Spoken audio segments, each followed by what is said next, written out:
Here we have the infamous acrylic disc. This acrylic disc is your clear coat on your car.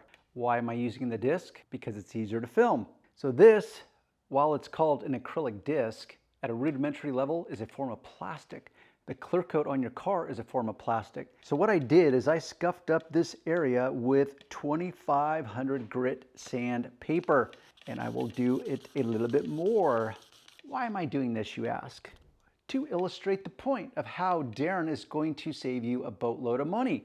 Here we have imperfections in the form of scratches. Here I'm going to lick my finger and I'm going to proceed to polish these imperfections, these sanding marks. I'm going to create some shine, depth, and gloss to this acrylic disc, all by using my finger and some spit. In fact, I don't even have to use some spit. I can just use my finger, because the more I rub this, the more friction I create. The more friction I create, yes, my finger is heating up and getting hot. But look at what I have done. I have created gloss, shine, and even some clarity. This is clearer than that.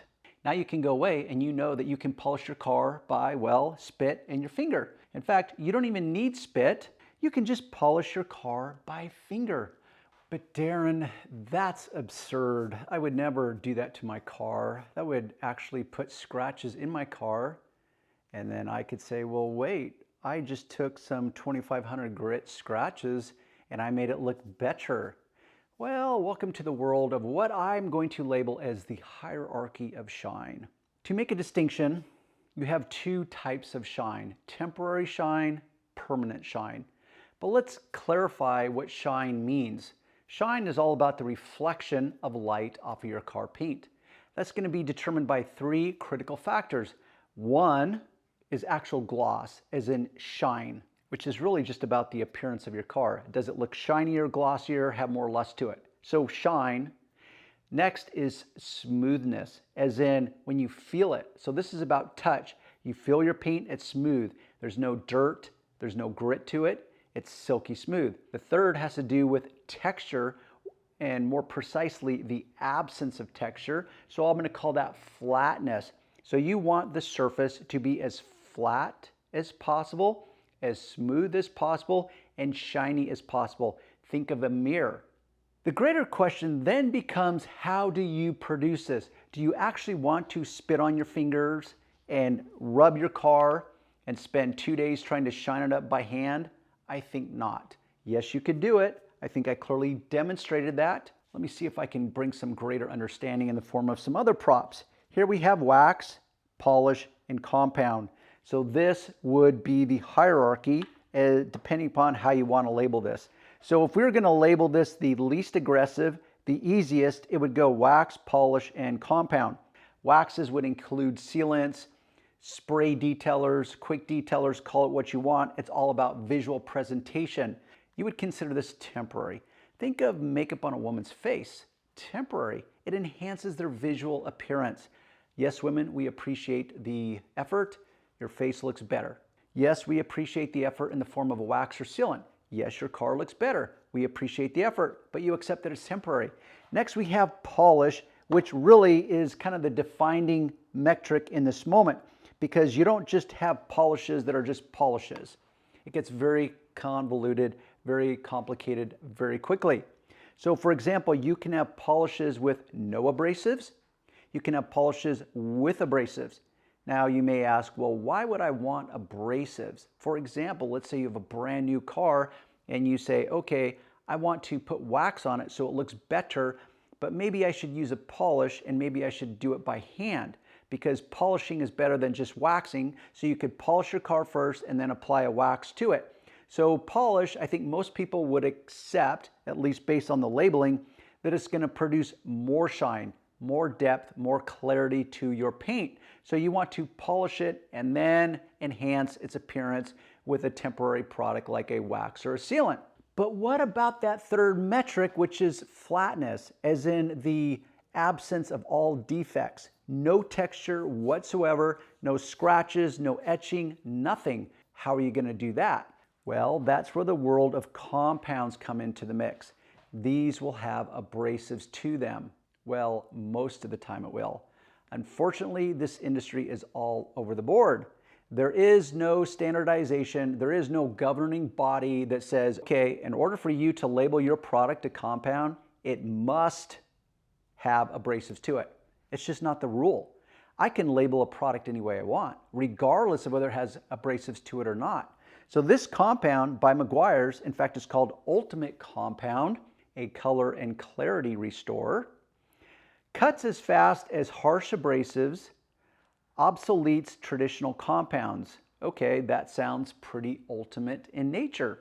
But I'd be willing to bet that if I lined up 1,000 guys and I asked them to read that label, that I would get conflicting reports. Hey, read that label, let me know if it has abrasives in it or not. Like, well, okay, Darren, I'd probably have to read the back of it. Hopefully the back of this would clarify whether it has abrasives in it and what kind of abrasives.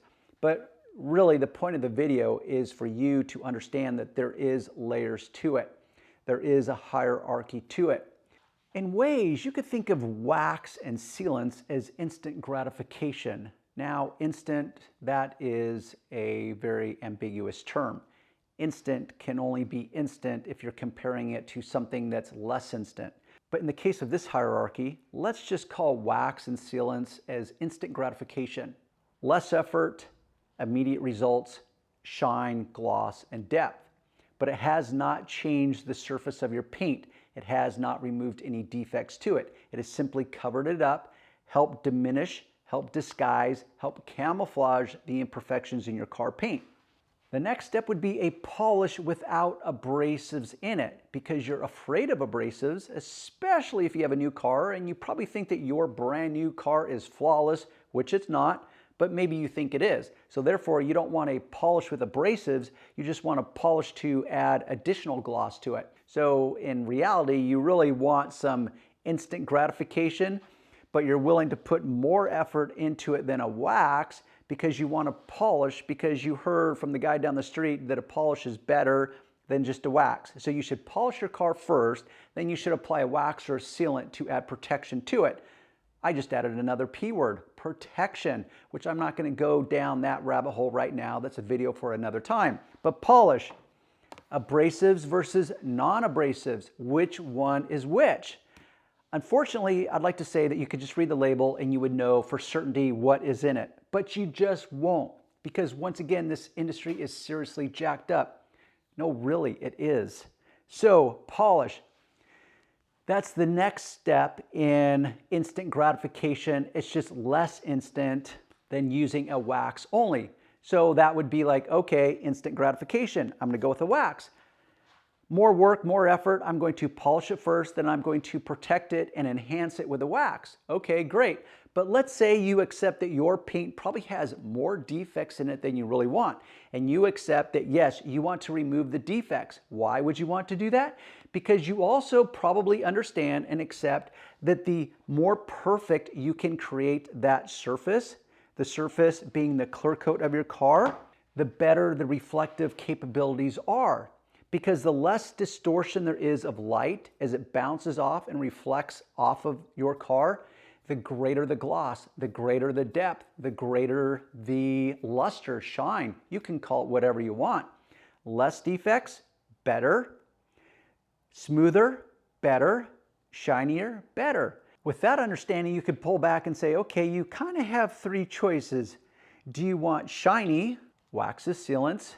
Do you want shinier, polishes with no abrasives in it? Or do you want shiniest? That would be compounds or polishes with abrasives in it, because the abrasives are going to resurface, refine, remove some of those defects or all of the defects if you really know what you're doing. And this would kind of come down to your expectations, your standards as an individual. How much time and effort are you willing to put into it? How much do you know about polishing your car? It is a very convoluted and complex subject. But in closing there, I'm not going to just completely leave you hanging. I'm only going to kind of leave you hanging. In fact, you could say I'm going to temporarily leave you hanging rather than permanently leave you hanging, to really drive that metaphor home. So here we have our surface that has been scuffed up, scratched up with 2500 grit.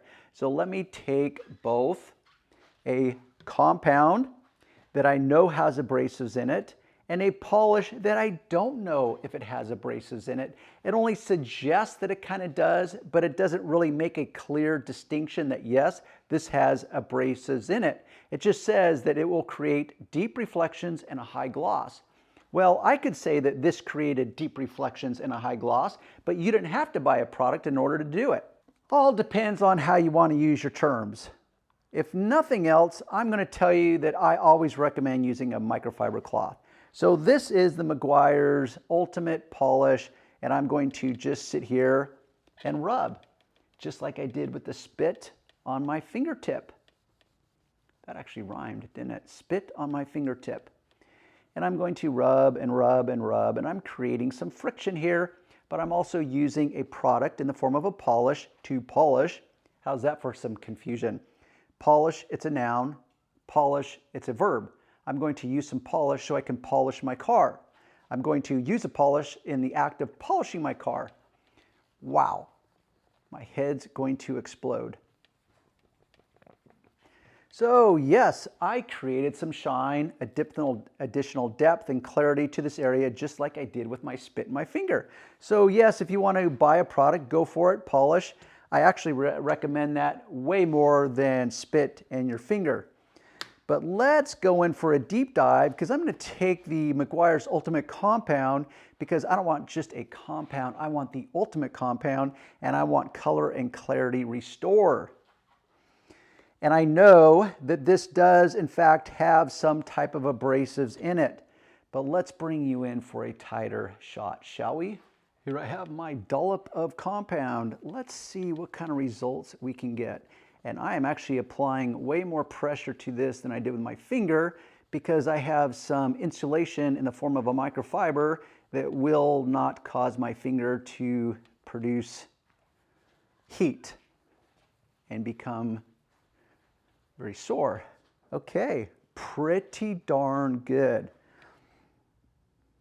Not good, better, best in this moment.